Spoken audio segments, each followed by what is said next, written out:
This is the new BMW 8 Series, and it's a large GT car which sits at the top of the range, which means it's posher than a 7 Series or the 6 Series. Now, the last time BMW did an 8 Series was about 20 years ago. Look, there it is there, all kind of swoopy and sleek.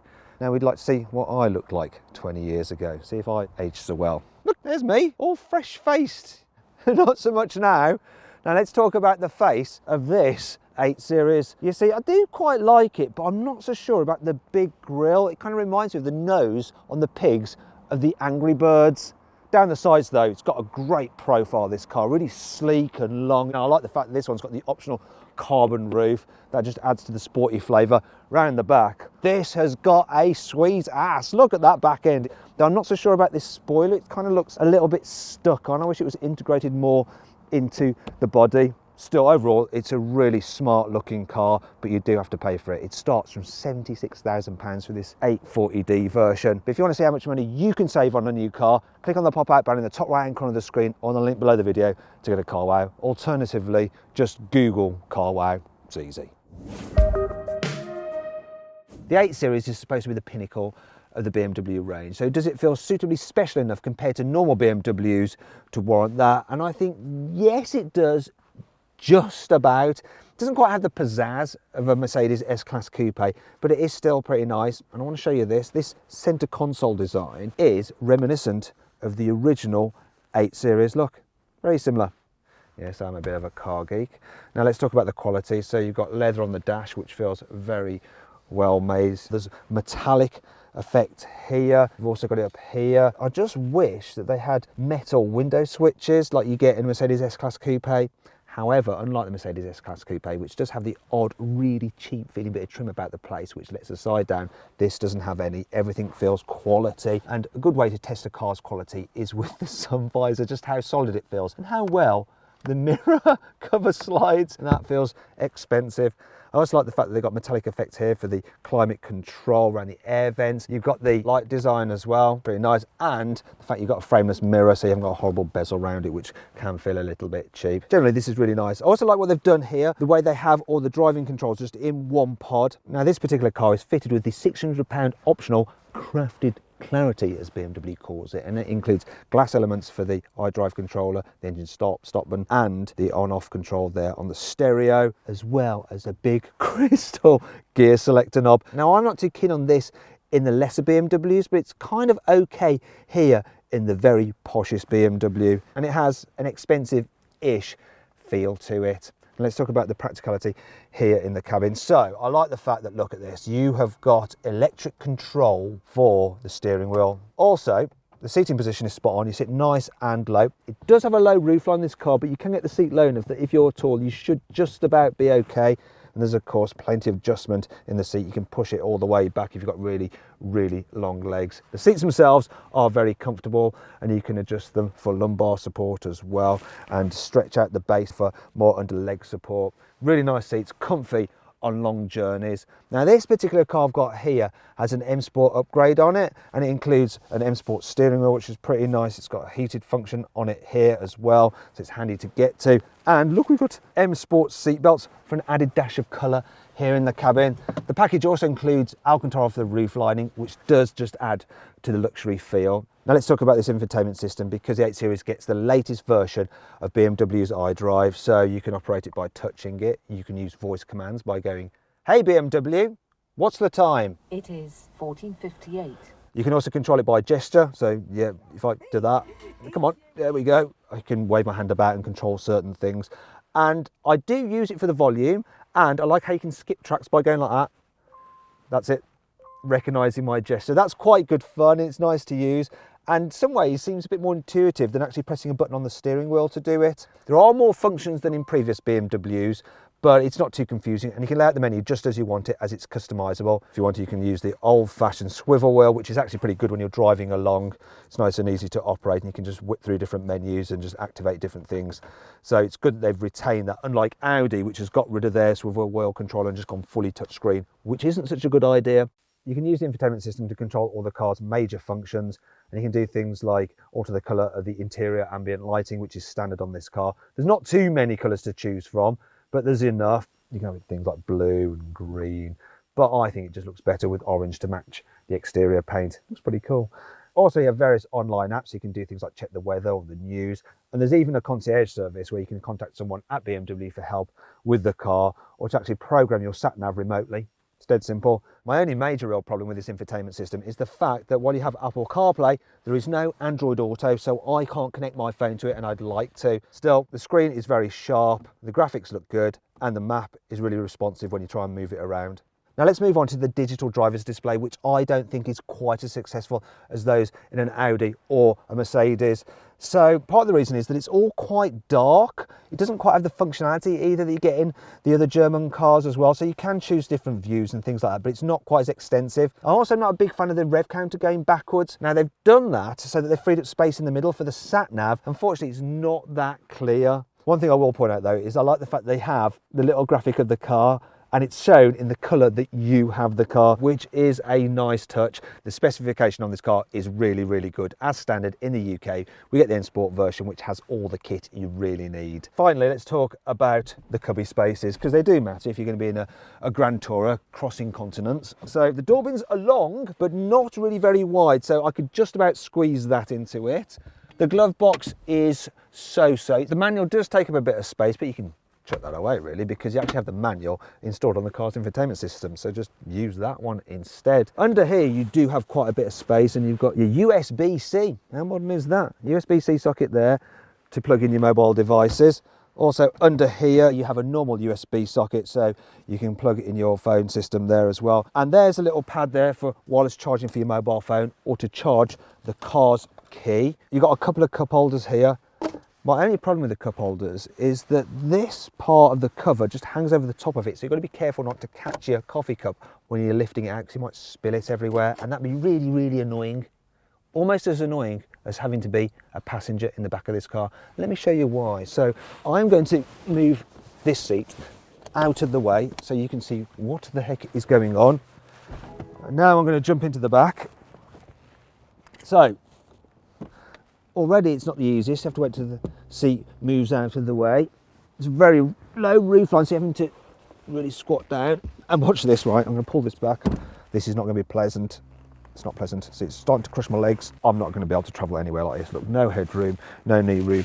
It is not as comfy in the back as something like an S-Class Coupe or a Bentley Continental GT. It's not really that much better than a Porsche 911 either. You do have some coat hooks there, and you have some Isofix anchor points down here, and they do have sturdy flip-up covers so you won't lose them, and the anchors themselves are easy to get to. So once you've got the baby seat in it, it's not too hard to locate it onto the Isofix. There is one thing that's really annoying about this car though. I want to show you this. So a Mercedes S-Class Coupe doesn't have this pillar here. It's all glass, so you get a nicer view out, and if you put the windows down, it's really cool then. Another thing the Mercedes has is a little seatbelt butler that hands you your seatbelt when you get in the car. It's a little device that does that for you. This car doesn't have it though, which is a bit of a shame really. There is one way that it makes up for it, and that's with a big boot. It's bigger than the Mercedes boot. It's actually quite a decent size, and you can carry a lot in it, so long as you can squeeze whatever you want to carry through this gap. I bought a microwave at Christmas, and I just managed to squeeze it through there to get in the back and bring it home. The lip isn't too big to lift stuff over, but the boot itself is rather large actually, so you can pack it quite full. You've got some netted area here where you can store some stuff. You have some tether points here and here where you can tie stuff down, and if you want to, by pulling these levers, I can fold down the rear seats. The only problem is that I have to walk all the way round to lower them, because they're so far away you can't actually reach through to do it in the boot. But once you've done that, you've got a flattish floor, and I've actually carried my snowboard gear in this car, which is quite impressive considering it's a sleek looking coupe. Now then, it's time for the CarWow 5 annoying things about this car. There's quite a bit of fake vintage on this BMW 8 Series, as I'll illustrate now with a CarWow stick of truth. So look at this here, fakey, that's not going anywhere either. There's more at the front. But what about the exhaust? Well, for that, I'm going to use the new CarWow staff of truth. Yes, I'm a little bit like Gandalf of Lord of the Rings. But look, yes, there is an actual exhaust pipe there, which is good. It's just a shame they've ruined it by having this unnecessarily large fake surround. Why? The sat-nav may have live traffic updates, but it's not always the smartest when it comes to picking the best route.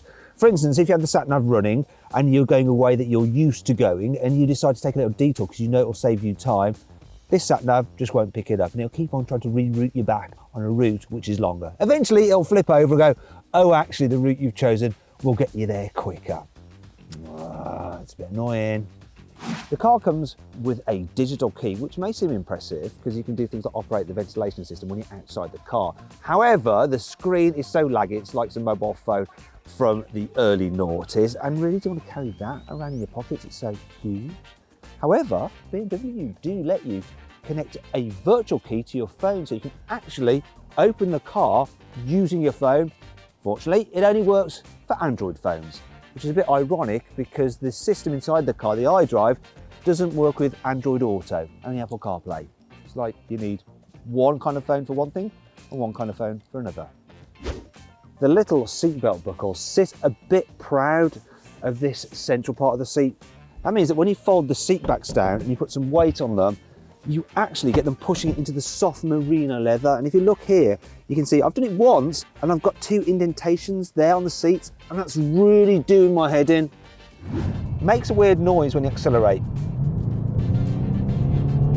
It kind of sounds a bit like a V8 petrol, but it's not. You're getting artificial noises played through the car's speakers, and I don't like that because on the outside it just sounds like a diesel to everyone else. I don't want the fakery. It's a bit like the blooming fake exhaust pipes, isn't it? Thankfully, this car has plenty of cool features to help make up for all this. Here's 5.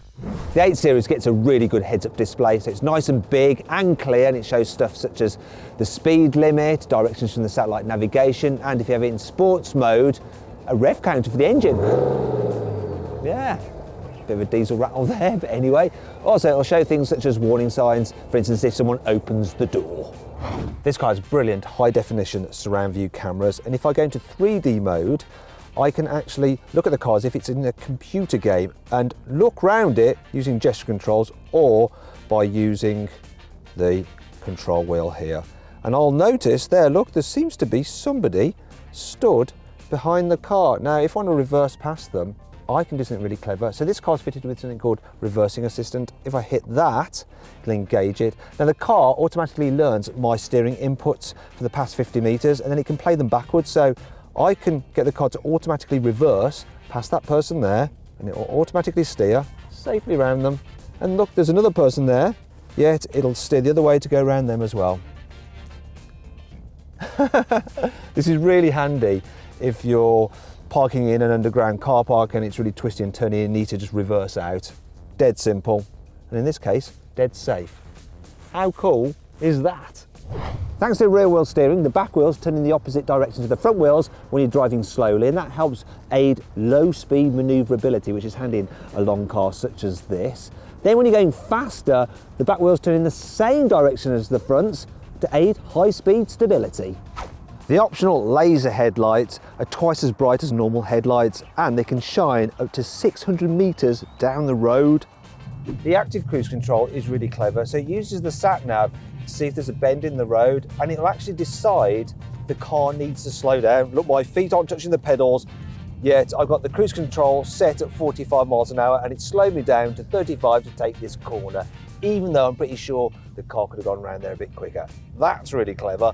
Also, the whole piloted drive system, which pretty much drives the car itself on the motorway and keeps you in lane, keeps you a safe distance from the car in front, is among the very best I have ever experienced.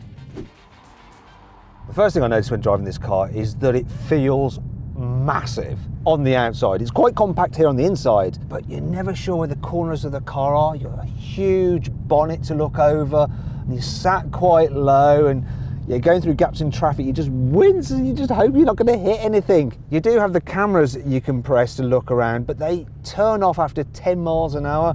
The visibility is what you expect from a coupe, and it can be quite intimidating in tight spaces. One saving grace though is you've got a big back window, so you do get a decent view out the back. The rest of the experience in town is actually quite good. Now, this car has adaptive dampers as standard, and you have a comfort mode so you can make them nice and soft. But you do feel the bumps more than in a Mercedes S-Class coupe, because that has air suspension which kind of just glides up the road. So it's comfy enough, but just not the most luxurious in terms of how it travels over bumps. The rest of the experience though is fine. The gearbox is brilliant in this car. This 8-speed auto, you put your foot down, boom, it's on it. And then when you just want to relax, it just blends the gears together really, really well. So for long distances, this car is great. Now I've got the diesel, 3 litre, straight 6, diesel engine, 320 horsepower, 0 to 60 in under 5 seconds, so it's really quick. You can get a 4.4 litre twin turbo V8, and that's 530 odd horsepower. It's really blooming quick, 0 to 60 in about 3.7 seconds. Super rapid, but a bit more thirsty.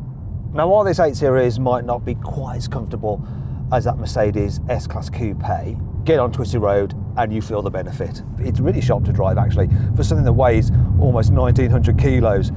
The way it grips in the corners is really impressive, and you can feel it just like dart into a turn when you turn the wheel. That rear wheel steering somehow just makes it just feel kind of planted and lively, and it's really good. The steering's sharp as well, and it does that thing where the more you turn it, the more responsive it becomes. Yeah, if you just move it a bit, it's not overly responsive, so they balance that just right. Now I could complain that you don't quite have the feel through the wheel like you do in some more sporty cars, and it's not as sporty or as fun as something like a Porsche 911, but for a big GT it is a good handling car, and I think it's pretty good fun as well. And part of the reason for that is that yes, it is 4-wheel drive, so you've got that added security, that extra grip, but because it's rear drive biased like you'd expect a BMW to be, it does give you that sensation of being pushed along the road, and it just makes it feel a little bit more sporty. Now you're probably wondering, well Matt, you know, will it slide a bit? After all, it's a BMW, they should be able to. Well, let's find out. Now what I'm going to do is put the car into its sportiest mode, which stiffens up the suspension, sharpens the throttle response, adds weight to the steering. I'm going to press and hold the traction control button, and it will disengage the traction control. And then it should do what BMWs do, despite being 4-wheel drive.